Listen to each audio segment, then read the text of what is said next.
Hello दोस्तों, मैं सफ़ी ताहिर स्वागत करता हूं आपका कस्टमर्स एडुटेक में। यहां पे हम लोग DCS से रिलेटेड जो फंडामेंटल ऑफ कंप्यूटर है उस टॉपिक को पढ़ रहे हैं।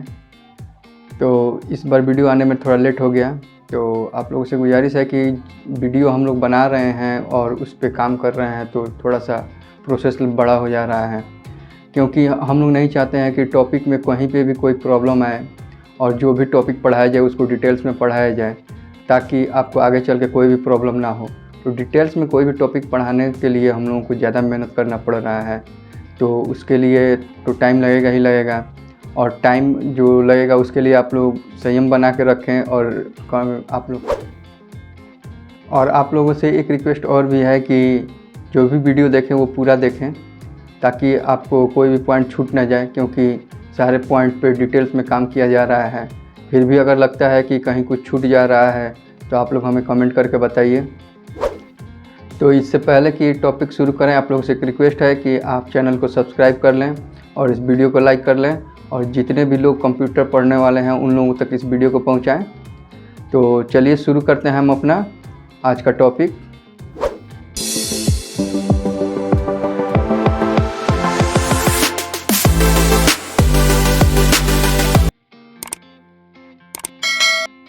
आज का हमारा टॉपिक है इनपुट डिवाइस।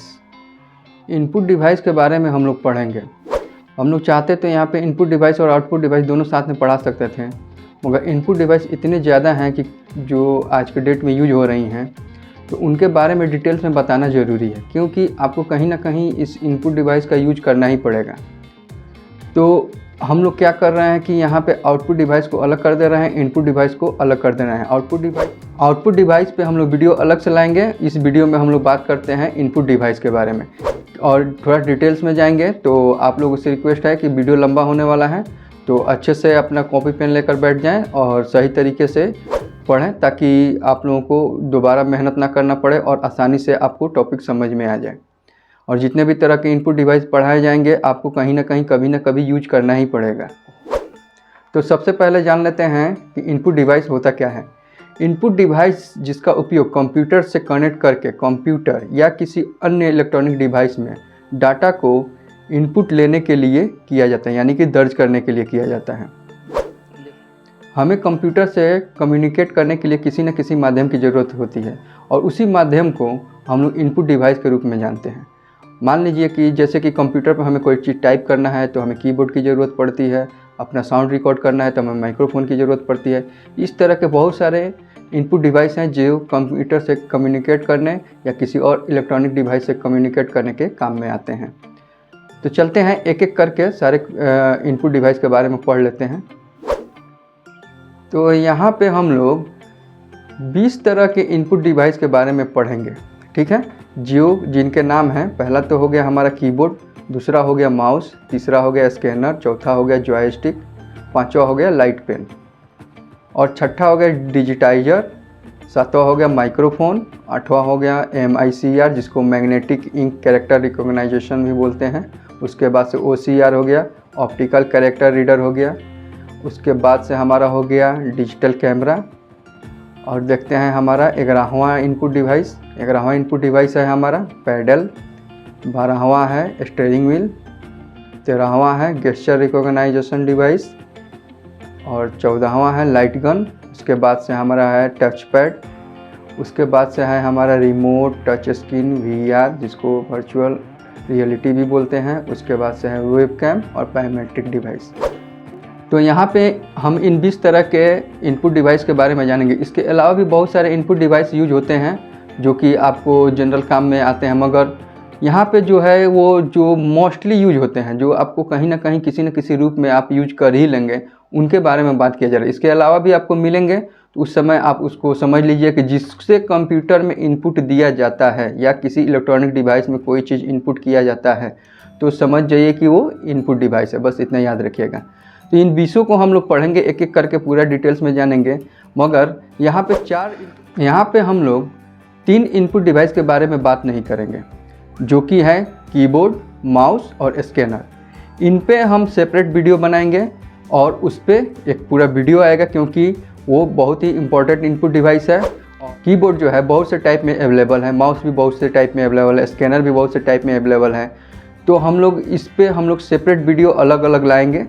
यहाँ पे बाकी के जो 17 इनपुट डिवाइस बच रहे हैं उनके बारे में जानकारी ले लेते हैं। बाकी के जो 3 बचेंगे उन पे जल्दी वीडियो आ जाएगा, उसके बारे में आप लोग जानकारी ले लेंगे। ठीक है, तो चलिए शुरू करते हैं। तो पहला हमारा इनपुट डिवाइस है Joy stick. Joy stick mouse की तरह काम करने वाला पॉइंटिंग इनपुट डिवाइस है। ठीक है, इसका जो बेस होता है वो स्फेरिकल होता है, गोलाकार होता है, और उसके ऊपर एक स्टिक हैंडल की तरह बना होता है। इसका उपयोग हम लोग मशीन को रोटेट करने या फिर कई कर्सर को इधर उधर घुमाने के लिए काम में लेते हैं। जॉय स्टिक का आविष्कार सबसे पहले सीबी मैरिक ने अमेरिकी नौसेना अनुसंधान प्रयोगशाला में किया था। और इसको देख लेते हैं कि ये कैसा दिखता है। ये कुछ इस तरह से दिखता है। इसमें जो हैंडल लगा हुआ है वो कर्सर घुमाने के काम में आता है, रोटेट करने के काम में आता है, और ये जो बटन जो 2 लगे हैं वो राइट क्लिक और लेफ्ट क्लिक के काम में आते हैं। तो जॉय स्टिक भी माउस की तरह ही काम करता है। जैसे हम अपने माउस में भी राइट क्लिक लेफ्ट क्लिक का काम लेते हैं, उसी तरह से ये भी काम करता है। अगला हम लोग का इनपुट डिवाइस हम लोग देख लेते हैं, जो कि है लाइट पेन। लाइट पेन जो है पेन की तरह दिखता है। लाइट पेन की नोक में एक लाइट सेंसिटिव डिटेक्टर लगा होता है, जो डिस्प्ले स्क्रीन पर वस्तुओं को पॉइंट करने और ऑब्जेक्ट को सिलेक्ट करने में सक्षम बनाता है। ठीक है, इससे हम लोग क्या करते हैं कि जो भी डिस्प्ले पे हमें दिख रहा होता है उसको मार्किंग कर सकते हैं, उसको सेलेक्ट कर सकते हैं और उसको हम लोग पॉइंट कर सकते हैं। ये एलसीडी स्क्रीन पे वर्क नहीं करता है। पहले जो हमारा जो मॉनिटर आता था उस पे वर्क करता था, तो अभी ये यूज में नहीं है। आज से कुछ समय पहले इसका इस्तेमाल होता था पॉइंटिंग करने के लिए या मार्किंग करने के लिए। तो हम लोग देखते हैं कि हमारा लाइट पेन दिखता कैसा था। लाइट पेन कुछ हमारा इस तरह से दिखता था। डिस्प्ले पे हमारा ऑब्जेक्ट रहता था और उससे हम लोग लाइट पेन से मार्किंग वगैरह करते थे। और अगला हम लोग का इनपुट डिवाइस है डिजिटाइजर। डिजिटाइजर जो है ये यूजर को स्टाइलस का उपयोग करके चित्र और ग्राफिक बनाने में सक्षम बनाता है, जैसे हम एक पेंसिल के साथ कागज़ पर बनाते हैं। डिजिटाइजर पे खींची गई इमेज या ग्राफिक्स कंप्यूटर मॉनिटर या डिस्प्ले स्क्रीन पर दिखाई देता है। जैसे हम लोग क्या करते हैं कि ड्राइंग करने के लिए हम ड्राइंग बुक का इस्तेमाल करते हैं या कॉपी का इस्तेमाल करते हैं और पेंसिल से या स्केच से उस पर ड्राइंग बनाते हैं, कोई भी चित्र बनाते हैं। वैसे ही हम लोग कंप्यूटर पे भी चित्र बनाने के लिए डिजिटाइजर का उपयोग करते हैं। इसका ज़्यादातर इस्तेमाल ग्राफिक डिज़ाइनर और आर्टिस्ट लोग करते हैं। डिजिटल रूप में एनिमेशन द्वारा ऑब्जेक्ट बनाने के काम में डिजिटाइजर का उपयोग होता है। तो हम देख लेते हैं कि हमारा डिजिटाइजर टिकता कैसा है। हमारा डिजिटाइजर कुछ इस तरह से होता है। इसमें बहुत सारे टूल्स होते हैं। उस टूल्स की सहायता से हम लोग कोई भी इमेज बना सकते हैं और उस इमेज को डिजिटल रूप में प्रिंट कर सकते हैं या डिजिटल रूप में देख सकते हैं। अगला हम लोग का इनपुट डिवाइस है माइक्रोफोन। माइक्रोफोन का इस्तेमाल तो आप सभी लोग करते ही होंगे और सब लोग जानते ही होंगे माइक्रोफोन का इस्तेमाल के बारे में।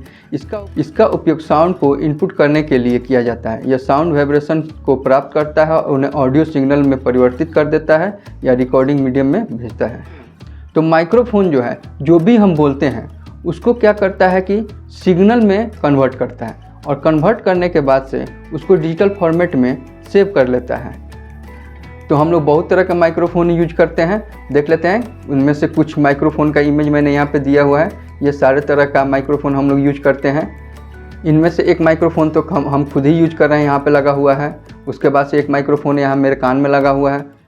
ये सारे माइक्रोफोन कहीं ना कहीं आपने किसी न किसी रूप में यूज होते हुए आपने देखा ही होगा। तो इतने तरह के माइक्रोफोन हम लोग यूज करते हैं। इसके अलावा भी बहुत सारे माइक्रोफोन हैं जिनका इमेज अवेलेबल नहीं हो पाया, तो मैं नहीं दिखा सकता। आप लोग देखे होंगे तो आप लोगों को याद आ जाएगा। सिंपल सा बात यहाँ पे याद रखने के लिए यही है कि माइक्रोफोन जो है एक इनपुट डिवाइस है और वो साउंड को डिजिटल रूप में कन्वर्ट करने के काम में आता है या रिकॉर्ड करने के काम में आता है। बस, तो चलते हैं हम अपना अगला इनपुट डिवाइस देखते हैं, जो कि है मैग्नेटिक इंक कैरेक्टर रिकॉग्नाइजेशन।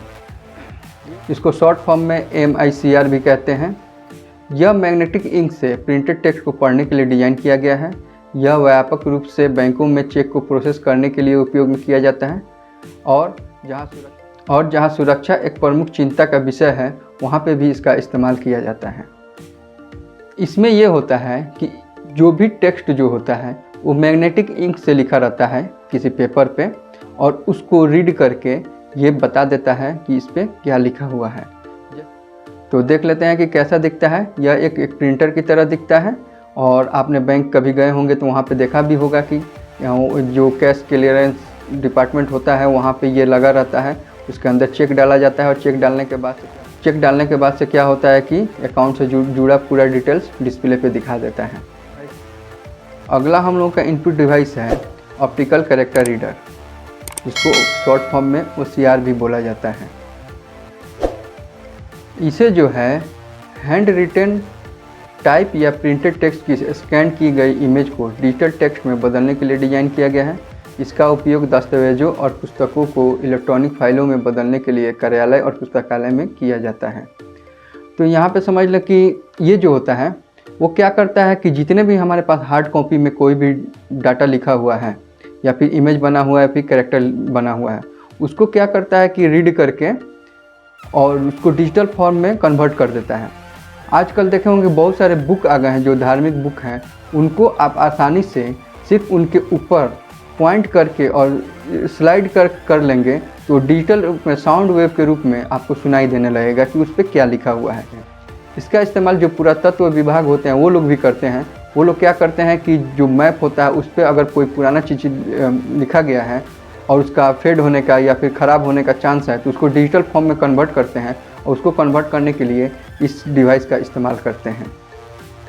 तो देख लेते हैं कि हमारा OCR दिखता कैसा है। जैसे कि मान लीजिए कि हम लोग स्कैनर में कोई एक स्कैन करते हैं तो एक लाइट देखा होगा आपने कि ऐसे आता है और स्कैन कर देता है। उसी तरह से यहाँ पे क्या है कि हमारा जो ऑब्जेक्ट है वो रुका हुआ है और स्कैनर जो है वो मूव कर रहा है और वो रीड कर ले रहा है। अगला हम लोग का इनपुट डिवाइस है डिजिटल कैमरा। डिजिटल कैमरा के बारे में तो आप लोग सभी लोग जानते ही होंगे। यह एक डिजिटल डिवाइस है। यह इमेज को कैप्चर करता है और वीडियो को डिजिटली रूप में रिकॉर्ड करता है, फिर उन्हें मेमोरी कार्ड में स्टोर करता है। इससे जो भी हम लोग इमेज कैप्चर करते हैं वो क्या करता है कि रे के रूप में कन्वर्ट करके उसको डिजिटल फॉर्म में हमारे कंप्यूटर में स्टोर कर लेता है और हमें तो हम लोग देख लेते हैं कि हमारा डिजिटल कैमरा दिखता कैसा है। हमारा डिजिटल कैमरा कुछ इस तरह से दिखता है और बहुत सारे तरह के डिजिटल कैमरा आजकल आ चुके हैं, आप लोग उसको भी देखे होंगे। तो यहाँ पे यही इमेज अवेलेबल था तो मैंने दिखा दिया। अब चलते हैं, देखते हैं हमारा अगला इनपुट डिवाइस कौन सा है। हमारा अगला इनपुट डिवाइस है पैडल। पैडल शब्द का अर्थ इलेक्ट्रॉनिक डिवाइस कंप्यूटर में किसी भी फंक्शन को कंट्रोल करने के लिए डिजाइन किए गए हैं। यह जॉयस्टिक के विकल्प के रूप में व्यापक रूप से उपयोग किया जाता है। जैसा कि इससे पहले मैंने बताया कि जॉयस्टिक किस तरह से काम करता है, उसके ऊपर स्टिक लगा होता है और वो कर्सर को मूव करने के लिए काम में आता है। उसी तरह से किसी भी इलेक्ट्रॉनिक डिवाइस में या फिर कंप्यूटर में हम लोगों को इनपुट लेना हो और उसको मूव कराना हो, ऑब्जेक्ट सेलेक्ट करना हो, कर्सर मूव कराना हो, ये सारा काम पैडल भी करता है। मगर जॉयस्टिक में स्टिक लगा होता है और इसमें ये पैडल की तरफ बना होता है। इसको देख लेते हैं, कुछ इस तरह से दिखाई देता है। देखिए ये पैडल की तरह दिख रहा है और इस पे जो व्हील लगा हुआ है इससे ही हम लोग कर्सर को मूव करते हैं। उसके बाद से हम लोग ऑब्जेक्ट को सिलेक्ट करते हैं या डायरेक्शन देते हैं। चलते हैं और देखते हैं हम अपना अगला इनपुट डिवाइस। हमारा अगला इनपुट डिवाइस है steering wheel. Racing video game जैसे कार रेसिंग गेम या ड्राइविंग प्रोग्राम में वर्चुअल सिमुलेटर के रूप में एक वाहन चलाने के लिए एक इनपुट डिवाइस के रूप में उपयोग किया जाता है। मतलब ये कि मान लीजिए कि हम लोग किसी ड्राइविंग स्कूल में जाते हैं तो फिजिकली रूप में हम लोगों को पहले गाड़ी चलाने के लिए नहीं दिया जाता है। वहाँ पे हम लोग एक वर्चुअल इन्वायरमेंट क्रिएट किया जाता है जिससे लगे कि हम लोग कार में बैठे हुए हैं और कार को कंट्रोल करने के लिए जो भी इक्विपमेंट की ज़रूरत पड़ती है उसका वर्चुअली हम लोग को एक्सपीरियंस कराया जाता है। हमें स्टीयरिंग भी दिया जाता है, एक्सीलरेटर भी दिया जाता है, गियर भी दिया जाता है। ये सारा चीज़ जो भी कार में पार्ट्स होते हैं जो एक ड्राइवर के यूज में आते हैं वो सारे पार्ट्स लगा दिए जाते हैं और एक वर्चुअल इन्वायरमेंट क्रिएट किया जाता है जिससे लगे कि हम कार चला रहे हैं, मगर वो रियल में नहीं चलाते हैं। वो बस हम लोग डिस्प्ले पे देख सकते हैं या फिर VR के थ्रू हम लोग देख सकते हैं। तो इससे हमको एक रियल कार चलाने का एक्सपीरियंस हासिल हो जाता है। तो देख लेते हैं कि हमारा स्टीयरिंग व्हील दिखता कैसा है। स्टीयरिंग व्हील देख लीजिए कुछ इस तरह से है। इसमें गियर लगा हुआ है, एक्सीलरेटर लगा हुआ है, ब्रेक लगा हुआ है, ये सारा चीज़ इसमें है। उसके बाद से इसमें स्टीयरिंग व्हील भी है जिसको घुमाने के लिए काम में लिया जाता है। इसका इस्तेमाल बड़े बड़े मॉल में बच्चों को कार रेसिंग का एक्सपीरियंस देने के लिए किया जाता है। कार ड्राइविंग स्कूल में भी कार चलाना सिखाने के लिए किया जाता है। आप लोग इसका इस्तेमाल कहीं ना कहीं किए होंगे, या फिर कभी आप कहीं घूमने जाएं तो आप लोगों को इसके बारे में जानकारी हासिल हो जाएगी, आप इसको देख लेंगे। तो चलते हैं, हम देखते हैं अपना अगला इनपुट डिवाइस। हमारा अगला इनपुट डिवाइस है गेस्चर रिकॉग्नाइजेशन डिवाइस। ये डिवाइस जो है इंसानी इशारों को इनपुट के रूप में लेता है। ऐसे कई डिवाइसेस हैं जो इशारों पर प्रतिक्रिया करते हैं। यह एक ऐसा डिवाइस है जो एक खिलाड़ी के शरीर की गति को देखता है और इन गतिविधियों को वीडियो गेम के इनपुट के रूप में व्याख्या करता है।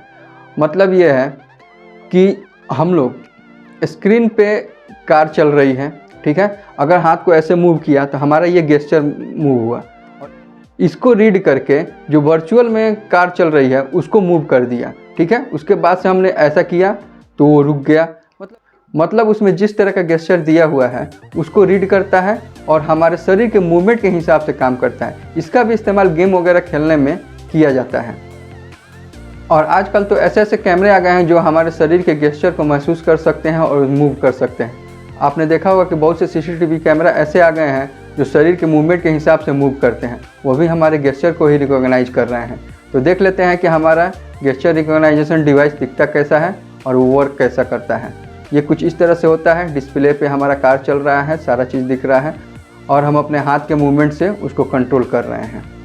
तो चलते हैं, हम देखते हैं हम अपना अगला इनपुट डिवाइस। हमारा अगला इनपुट डिवाइस है लाइट गन। लाइट गन भी आज इस्तेमाल में नहीं है, मगर कहीं कहीं वीडियो गेम खेलने के लिए इसका इस्तेमाल किया जाता है। यह एक पॉइंटिंग इनपुट डिवाइस है जिसे वीडियो गेम या आर्केड इत्यादि में स्क्रीन को लक्ष्य को पॉइंट करने और शूट करने के लिए डिज़ाइन किया गया है। मतलब यह है कि इसमें जैसे हमारे रिमोट कंट्रोल में से रे निकलता है, उसी तरह से इसमें भी रे निकलता है और उस रे से हम लोग किसी भी टारगेट को पॉइंट कर लेते हैं और पॉइंट करने के बाद से उसको क्लिक करते हैं तो वहाँ पे शूट हो जाता है। जैसा कि एक गेम आता था डक हंट करके, वहाँ पे हम लोगों को उसमें एक बर्ड उड़ रहा होता है और उसको शूट करना होता है। तो हम लोग जहाँ पे भी पॉइंट करते थे वहाँ पे वो शूट करता था। तो उसमें बर्ड उड़ रही होती है और हम लोग उसको शूट कर देते थे। उसी तरह से निशाना लगाने वाले जो गेम होते हैं उसमें जो है टारगेट जो होता है मूव करते रहता है और हम लोग लाइट गन से उस पर शूट करते हैं ताकि निशाना सही जगह पे लगे। ये बचपन में हम लोग गेम खेलते थे तो उस समय इसका इस्तेमाल होता था। अभी पता नहीं इस तरह के गेम अवेलेबल हैं कि नहीं है। तो चलते हैं, हम अपना अगला इनपुट डिवाइस देख लेते हैं। हमारा अगला इनपुट डिवाइस है टच पैड। टच पैड के बारे में आप लोग अच्छी तरह से वाकिफ़ होंगे। जो हमारे लैपटॉप में जो टच पैड होता है उसी को टच पैड कहते हैं, जिसको माउस के रूप में हम लोग इस्तेमाल करते हैं। यह आमतौर पर लैपटॉप में माउस के विकल्प के रूप में पाया जाता है। यह आपको अपनी उंगलियों का उपयोग करके स्क्रीन पर कर्सर को मूव करने कंट्रोल करने की अनुमति देता है। यह हो गया इसका डिफिनीशन। तो आप लोग जानते हैं कि जिस तरह से हमारे माउस वर्क करता है उसी तरह से हमारे लैपटॉप का टच पैड भी काम करता है। जिस तरह से हमारे माउस में 2 बटन दिए होते हैं, एक कर्सर दिया होता है, उसी तरह से हमारे टच पैड में भी 2 बटन दिए होते हैं नीचे की तरफ, और उसका इस्तेमाल हम लोग राइट क्लिक लेफ़्ट क्लिक करने में करते हैं। तो देख लेते हैं कि हमारा टच पैड दिखता कैसा है। हमारा टच पैड कुछ इस तरह से दिखता है। इसके यहाँ पे और यहाँ पे 2 बटन लगे होते हैं, इसको लेफ़्ट क्लिक कहते हैं, इसको राइट क्लिक कहते हैं। जो माउस में राइट क्लिक करने के काम में आता है वो यहाँ से क्लिक करने के काम में आता है, और जो माउस को लेफ़्ट क्लिक करने के काम में आता है वो यहाँ से आता है। और कर्सर को जो मूव करना है यहाँ पे हम लोग अगर डबल फिंगर करके मूव कराएं तो मूव करता है। इसका इस्तेमाल भी आप लोग बहुत करते होंगे तो आपको पता ही होगा कि ये कैसे काम करता है। ये बिल्कुल हमारे माउस की तरह काम करता है। तो चलते हैं, हम अपना अगला इनपुट डिवाइस देख लेते हैं। हमारा अगला इनपुट डिवाइस है रिमोट। रिमोट का इस्तेमाल आजकल घर घर में हो रहा है। यह भी एक इनपुट डिवाइस है। रिमोट जो है किसी भी डिवाइस के साथ कम्युनिकेट करने के लिए इलेक्ट्रॉनिक वेव भेजता है। ये वेव इंफ्रारेड रे, रेडियो वेव इत्यादि हो सकती हैं। यह एक हार्डवेयर डिवाइस है जिससे डिवाइस के कामकाज को कंट्रोल करने के लिए डिज़ाइन किया गया है। उदाहरण के लिए एक टीवी का रिमोट। सिंपल सी बात है, आप अपने रिमोट को कभी उसके जो लाइट लगा होता है वहाँ पे देखिएगा, जब आप बटन दबाते हैं तो वहाँ पे ब्लिंक करता है, वहाँ से वेव निकलता है और वेव जो है हमारे टीवी तक सिग्नल पहुँचाता है और उस सिग्नल को कैप्चर करके रिमोट से ही हम लोग इनपुट देते हैं तो हमारा टीवी जो है उसको पहचानता है और उसके हिसाब से फंक्शन करता है। उसके अलावा अगर हमारा, तो आपने रिमोट तो देखा ही होगा, बहुत तरह के रिमोट होते हैं। एक रिमोट के एग्जांपल में इस तरह का रिमोट भी आता है जो हमारा टीवी चलाने के काम में आता है। उसके अलावा हमारा सेटअप बॉक्स चलाना हो या फिर होम थिएटर चलाना हो, ब्लूटूथ डिवाइस चलाना हो, सबके लिए रिमोट आज आ गया है। उसके अलावा जो भी इलेक्ट्रॉनिक डिवाइस है जो रिमोट से चलता है, टीवी, फ्रिज, एसी, बहुत सारे डिवाइस हैं जो रिमोट की सहायता से चलते हैं, सब में एक ही फंक्शन लगा रहता है। तो चलते हैं हम अपना अगला इनपुट डिवाइस हमारा अगला इनपुट डिवाइस है टच स्क्रीन। टच स्क्रीन जो है एक डिवाइस की डिस्प्ले स्क्रीन है, जैसे स्मार्टफोन, टैबलेट, जो यूजर को अपनी उंगलियों का उपयोग करके डिवाइस से इंटरेक्ट करने या इनपुट प्रदान करने की अनुमति देता है। यानी कि ये क्या करता है कि हमारा जो डिस्प्ले है उस पर टच करके हम ऑब्जेक्ट को सिलेक्ट कर सकते हैं, उसको मूव कर सकते हैं। टच स्क्रीन की सहायता से हम सारे अपने मोबाइल का बटन का जितना भी काम है सब हम टच स्क्रीन से ही ले रहे हैं। आजकल तो टच स्क्रीन जो मोबाइल में लगा हुआ है वो हमारा बायोमेट्रिक की तरह काम कर रहा है, हमारे फिंगर को रिकॉग्नाइज करके हमारे मोबाइल को अनलॉक कर दे रहा है या फिर लॉक कर दे रहा है। तो आजकल जितने भी स्मार्टफोन आ रहे हैं उसमें सब टच स्क्रीन लगा होता है। और हम देख लेते हैं कि हमारा टच स्क्रीन दिखता कैसा है। हमारा टच स्क्रीन कुछ इस तरह से दिखता है। इसको हम लोग टैबलेट में टाइप करने के लिए, मूव करने के लिए, प्ले, पुश, जो भी कुछ करना है बटन से रिलेटेड वो सारा काम हम टच स्क्रीन से कर लेते हैं। तो चलते हैं, हम देखते हैं अपना अगला इनपुट डिवाइस। हमारा अगला इनपुट डिवाइस है VR, virtual reality. Virtual reality जो है एक आर्टिफिशियल या वर्चुअल इन्वायरमेंट है जो कंप्यूटर द्वारा उत्पन्न होता है। इसका मतलब ये है कि हम लोग कंप्यूटर के द्वारा एक ऐसा इन्वायरमेंट क्रिएट कर देते हैं जो कि देखने में तो रियल की तरह दिखता है मगर वो रियल में होता नहीं है। हम अपने आंखों पे एक कोई डिवाइस लगा लेते हैं या फिर पर्दे के द्वारा, प्रोजेक्टर के द्वारा हम एक ऐसा इन्वायरमेंट क्रिएट कर देते हैं कि हमें लगता है कि हम रियल में वहाँ पे हैं। हम वहाँ पे बिना गए ही उस जगह का एक्सपीरियंस कर सकते हैं। ये 3D इमेज क्रिएट करता है जिससे पता चलता है कि हम रियल में वहाँ पे मौजूद हैं। आप लोगों ने कहीं कहीं देखा भी होगा, कुछ इस तरह से ये दिखता है। इसमें जो होता है कि हम अपने आंखों पे VR आउटपुट डिवाइस लगा लेते हैं। बाहर से देखने वाले को तो कुछ महसूस नहीं होता है मगर जिसके आंखों पे ये लगा रहता है उसको ऐसा महसूस होता है वो सच में उस दुनिया में सैर कर रहा है और वहाँ की सारी चीज़ों को देख रहा है। तो चलते हैं, हम अपना अगला इनपुट डिवाइस देख लेते हैं। हमारा अगला इनपुट डिवाइस है वेबकैम। वेबकैम या वेब कैमरा, यह एक वीडियो कैमरा होता है जो कंप्यूटर या कंप्यूटर नेटवर्क तक करंट समय में घटनाओं को प्रसार करता है। वेब कैमरा आमतौर पर एक USB या फायरवायर या इसी तरह के किसी केबल से कनेक्टेड रहता है जो कंप्यूटर के हार्डवेयर से निर्मित होता है। वेबकैम जो होता है वो हमारा एक एक्सटर्नल इनपुट डिवाइस होता है। अपने कंप्यूटर से कनेक्ट करके इमेज का इनपुट लेते हैं या वीडियो का इनपुट लेते हैं। इस समय भी मैं अपने वेबकैम का इस्तेमाल करके ही ये वीडियो रिकॉर्ड कर रहा हूँ। आप लोग भी अपने मोबाइल का वेबकैम के तौर पे यूज करते हैं। बहुत तरह के वेबकैम मार्केट में अवेलेबल है। एक का इमेज मैं आपको यहाँ पे दिखा दे रहा हूँ, वो कुछ इस तरह से दिखता है। उसके अलावा जो CCTV कैमरा जो होता है वो भी एक वेबकैम ही होता है। वो भी एक रियल टाइम में ही हमें इमेज कंप्यूटर में डिस्प्ले कराता है। तो यहाँ पे कैमरा और वेबकैम में फ़र्क समझिए। कैमरा जो है हमारे वीडियो को रिकॉर्ड करके तुरंत ही सेव कर लेता है मगर उस डिस्प्ले पे दिखाते नहीं रहता है। वेबकैम में क्या होता है कि हम डिस्प्ले करें, हम रिकॉर्ड करें या ना करें, हमारा रियल टाइम इमेज हमें सेंड करते रहता है।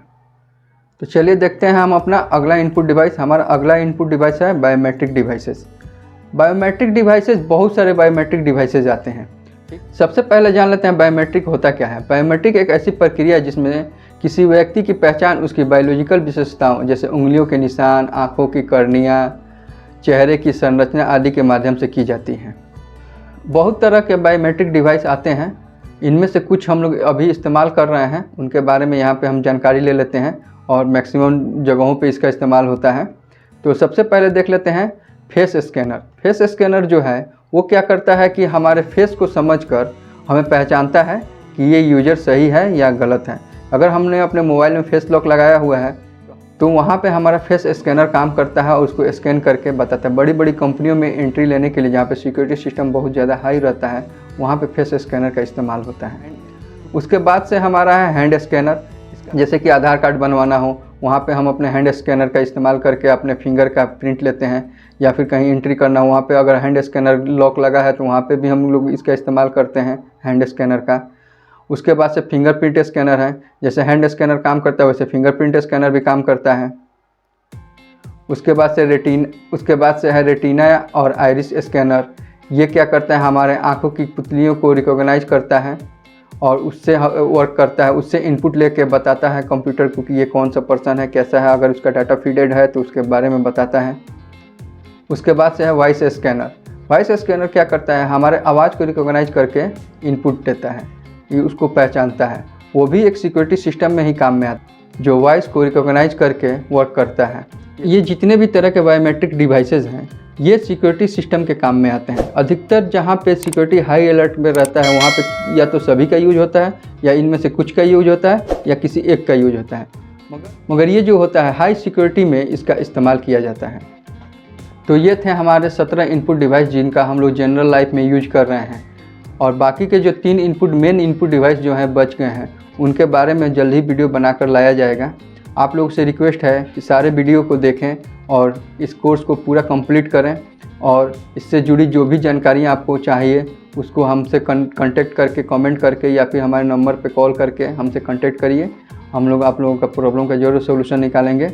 और इसके साथ ही इस चैनल को सब्सक्राइब कर लीजिए, इस वीडियो को ज़्यादा से ज़्यादा शेयर करिए, और मिलते हैं हम लोग अपने अगले वीडियो में। तब तक के लिए wish you all the best, good luck.